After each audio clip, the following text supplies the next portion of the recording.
We are going to learn about CODATA. CODATA, Committee on Data for Science and Technology. Origin and development भाड़ में जाए, हम लोग शुरू करते हैं कोडेटा से ही।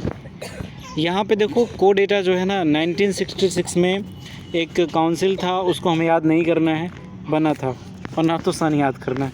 तो ये क्या है, committee on data for science and technology and CODATA is the international umbrella organisation. Umbrella organisation उसको बोलते हैं जिसके अंदर कई ऑर्गेनाइजेशंस आ जाती हैं, which encourage, coordinate and tries to avoid duplications of such efforts।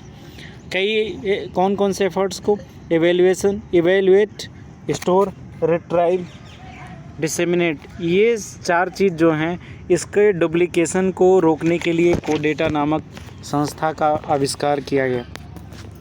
कोडेटा provide scientist and engineers will access international data activities for increase awareness. CODATA जो provide करता है इंजीनियर्स और साइंटिस्ट को इंटरनेशनल डेटा और एक्टिविटीज़ को पाने के लिए, अवेयर रखने के लिए, डायरेक्ट कोऑपरेशन, नॉलेज, नया नॉलेज, ये सारी चीज़ें लोग सिखाते हैं। It was established to promote and encourage the world wide basis the compilation, evaluation and dissemination and reliable numerical data.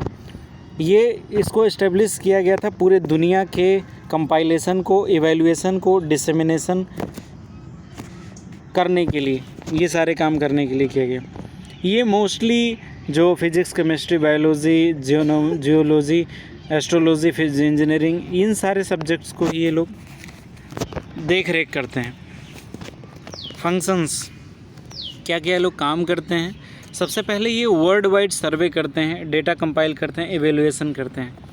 दूसरी चीज़, to achieve coordination among countries and strengthening the existing programmes, ये coordinate करते हैं countries के बीच में। उसके बाद फिर ये जो एग्जिस्टिंग प्रोग्राम्स चल रहे हैं उसके बीच में उसको स्ट्रेंथनिंग करते हैं, strengthening. To encourage and support the needed work by appropriate private government and inter government agency, ये गवर्नमेंट, प्राइवेट और इंटर गवर्नमेंटल एजेंसीज़ के बीच में सपोर्ट तैयार करते हैं। किस चीज़ को लेकर के, एक्सपेरिमेंटल वर्क को लेकर के। इनकरेज करते हैं standard nomenclature symbols constant advocated by the responsible unions, ये स्टैंडर्ड वगैरह बनाने में, नोमेनक्लेचर वगैरह आपने देखा होगा कि जो डार्विन है वो पेड़ का ये नाम होता है, पौधे का, पक्षी का ये नाम होता है, साइंटिफिक नेम। उन सब चीज़ों को प्रमोट करने में, कोई सिंबल्स को प्रमोट करने में, इसमें उसका रिप्रेजेंटेशन, प्रेजेंटेशन कैसे होगा उसमें करने में हेल्प करता है। वर्ल्ड वाइड कंपाइलेशन के हाई क्वालिटी को उसको मेंटेन करता है, डिस्ट्रीब्यूट करता है। और carry out inventory and directing continuous data compilation projects, उसको कंपाइलेशन प्रोजेक्ट्स पे भी ये काम करता है। प्रोवाइड एडिक्वेट इंडेक्सिंग को ये प्रोवाइड करता है, कंपाइल करता है उसको। To encourage and coordinate research in new methods, preparation and generate the critically evaluated tables, numerical form, ये सारी चीज़ें ये काम करता है उसको। इसके ये सारे फंक्शंस हो गए। कोडेटा देखो ये सारे काम करने के लिए चार पांच चीज़ें निकलता है उसमें। न्यूज़लेटर हो गया, कोडेटा बुलेटिन्स जैसे अखबार निकलता है ना, ऐसे बुलेटिन्स वो लोग निकालते हैं कुछ पेजेस का। उसके बाद directories of data sources, referral data sources,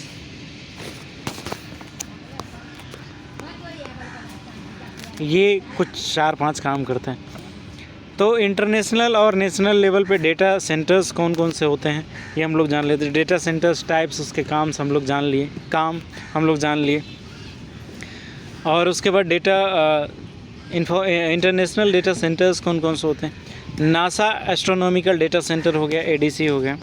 उसके बाद कुछ ऐसे जो फेमस हो उसको करते हैं। नेशनल डेटा सेंटर एक ही है, क्या लग रहा है, international data for different data, ICDD, 2 चीज़ें इसमें दी हैं, बाकी नेशनल डेटा सेंटर्स आ गए।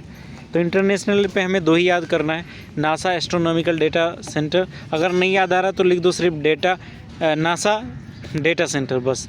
International centre for diffraction data, बड़ा कठिन है। नेशनल डेटा सेंटर में हम लोग इन्वायरमेंट इंफॉर्मेशन डेटा सेंटर हो गए, इसमें मछली वाला भी आएगा, देखो जिसमें मछली वाला वो ज़्यादा याद रहेगा। इसमें नेशनल थर्मोफिजिक्स, ये कठिन लग रहा है, छोड़ दो इसे। ये देखो national marine data centre, national Indian oceanographic data centre हो गया। अभी देखो मछली वाला, रुको मछली वाला हम लोग निकालते हैं। ये देखो फिशरी सर्वे ऑफ इंडिया, इसमें मछली के लिए सर्वे करते हैं। देखो central marine fisheries research institute, nuclear data centre. तो ये कुछ ये हो गया, ठीक है, कुछ इंपॉर्टेंट टाइप्स हो गए। Socio economic data system in India. देखो यार, जो डेटा सिस्टम है ना, वो सोसाइटी के डेवलपमेंट के लिए और इकोनॉमिक डेवलपमेंट के लिए, दो चीज़ों के डेवलपमेंट के लिए किया गया है। तो इसमें क्या क्या है देखो, इसमें दिया भी होगा।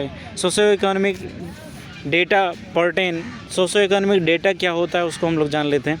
डेटा पर्टेन टू कंट्री और other type of geographical region. ये किसी कंट्री से रिलेटेड होता है या किसी जियोग्राफिकल रीजन से रिलेटेड होता है। As these data are relevant to specific activities of the geographical region, state और the country in this unit. Socio economic data comprise statistical and factual data related. जो socio economic data होता है वो socio economic activities से related factual data होता है। उसमें census या सर्वे होता है, कंट्रोल डेटा होता है। सेंसस और survey that includes population census, agriculture census. यहाँ गधों का भी सेंसस होता है, गधे, कुत्ते, जानवर या जितने भी जानवर होते हैं उन सब का भी सेंसस किया जाता है, सिर्फ ह्यूमंस का भी नहीं। भैंसें कितनी हैं, गायें कितनी हैं, भेड़ें कितनी हैं, उन सब का सेंसस होता है। Control data includes data on the industrial production, labour amenities in the industries, banking. जितने भी देखो प्रोडक्शन होता है, इंडस्ट्रीज प्रोडक्शन हो गया, बैंकिंग का प्रोडक्शन हो गया, उन सब चीज़ों के जो डेटा होते हैं उसको भी कंट्रोल किया जाता है। बाई प्रोडक्ट डेटा जो होता है, जो डायरेक्ट डेटा नहीं होता बल्कि उसका बाई प्रोडक्ट होता है, कितने लोग इनकम टैक्स दे रहे हैं, कितने लोग रेलवे से ट्रांसपोर्ट कर रहे हैं, वो सब data. Ad hoc data, collection of the data through surveys. Survey वगैरह के साथ जो डेटा कलेक्ट होता है उसको एड हॉक डेटा बोलते हैं। तो ये सोशो इकोनॉमिक डेटा होता है, ठीक है। ये यूज़ कहाँ पे होता है? डिसीजन मेकिंग में, माइक्रो और मैक्रो लेवल पर डिसीजन मेकिंग में यूज़ होता है, डेवलपमेंट एंड प्लानिंग में यूज़ होता है, सोशो इकोनॉमिक रिसर्च में ये यूज़ होता है। तो इसमें भी सब डेटा जनरेशन, कलेक्शन, ये सारी चीज़ें इसमें आता है। जैसे अभी भारत के स्तर पे इसको देखा जाए तो कौन इसको कलेक्ट करता है? तो NSSO, national sample survey organisation, ये इसको करता है। बस इतना ही पढ़ना है हमें। नेक्स्ट हम लोग, जिसका हमें बहुत ज़्यादा इंतज़ार था, उसको हम लोग पढ़ेंगे रेफरल सेंटर। IAC हम लोग बाद में पढ़ेंगे, रेफरल सेंटर पढ़ लें। ये पूछा जा चुका है, डेटा सेंटर और रेफरल सेंटर कई बार पूछा जा चुका है। तो रेफरल सेंटर क्या होता है? देखो, रेफरेंस और रेफरल सेंटर, इन दोनों में अंतर होता है। An organisation for directing researchers for information and data to appropriate source. ऐसा ऑर्गेनाइजेशन जो रिसर्चर्स को डायरेक्ट करता है, जो भेजता है अप्रोप्रिएट सोर्स के पास। कुआं कहाँ पे है ये लोग बता देते हैं, और लाइब्रेरीज़ क्या करते हैं, वो पानी निकाल करके दे देते हैं।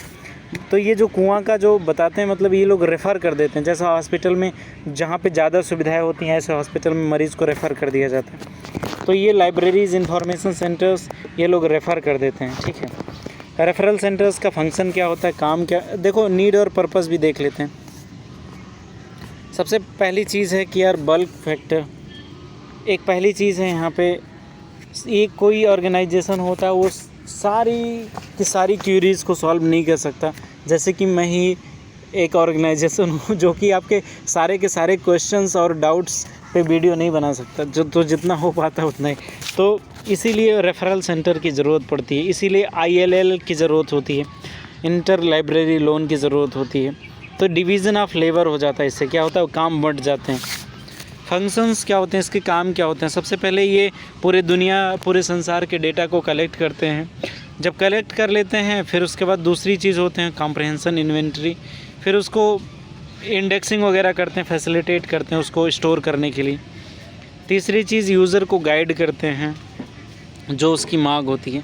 फिर ये इंटरमीडियरी के रूप में भी काम करते हैं, ठीक है, यूज़र और डेटा के बीच के। तो ये कुछ काम ये लोग करते हैं। कुछ ये टास्क यहाँ पे है, ये लोग क्या क्या टास्क करते हैं, फंक्शन के अंदर ही आता है। तो मैंने बता ही दिया क्या क्या लोग काम करते हैं। यहाँ पे देखो लाइब्रेरी और रेफरल सेंटर में अंतर भी बताया गया है। रेफरल सेंटर केवल रास्ता बता देता है, लेकिन जो लाइब्रेरी हो वो घर तक पहुँचा देता है। मतलब ये केवल सोर्स का नाम बता देंगे कि वो जा कर के वहाँ से ढूंढ लो, उसमें वो इन्फॉर्मेशन दिया गया। लेकिन लाइब्रेरी वाले बोलेंगे कि ये किताब ले लो, ये यहाँ पे देखो इस पेज में दिया है। दूसरी, ये primary secondary tertiary literature available करवा देते हैं। लेकिन ये इनके पास जो है रेफरल सेंटर्स वालों के पास बिब्लियोग्राफिक मटेरियल होते हैं, उसमें इंडेक्सेस वगैरह होते हैं जिसमें लिखे होते हैं कि कौन सा डेटा कहाँ पे मिलेगा। इंक्वायरी सर्विसेज केवल देते हैं बस। Activities of some notable referral centres, कुछ नोटेबल रेफरल सेंटर्स होते हैं, उनकी एक्टिविटीज़ क्या क्या होती है उसको हम लोग पढ़ लेते हैं। सबसे पहले है national referral centre library of Congress. तो ये लोग क्या काम करेंगे, पूरी दुनिया में जितना भी रेफरल सेंटर हो गए, साइंस से रिलेटेड साइंटिफिक और टेक्निकल इन्फॉर्मेशंस होते हैं, ये प्रोवाइड करते हैं। दूसरा है UNEP इंटरनेशनल रेफरल सर्विस, ये लोग रेफरल सर्विसेज प्रोवाइड करते हैं, ठीक है। डेयर जो है वो सोशल साइंसेस से रिलेटेड चीज़ें प्रोवाइड करता है। इसको पढ़ने पे भी कुछ फ़ायदा नहीं है यार, 48,000 रिकॉर्ड है, ये सब क्या कचरा फैला रखा। तो आप बना के भी लिख सकते हो कि इनके पास बहुत बड़े बड़े पीरियोडिकल्स हैं, बहुत बड़े बड़े स्पेशलाइज्ड चीज़ें हैं, तो उसको आप देख सकते हो। तो बाकी ये सारी चीज़ें रही है। तो रेफरल सेंटर्स यहाँ पे आपको पता चल गया होगा, उसका मीनिंग, नीड, सब कुछ पता चल गया होगा। अब हम लोग जो सबसे ज़्यादा इंतज़ार था IAC हम लोग पढ़ेंगे। Thank you very much.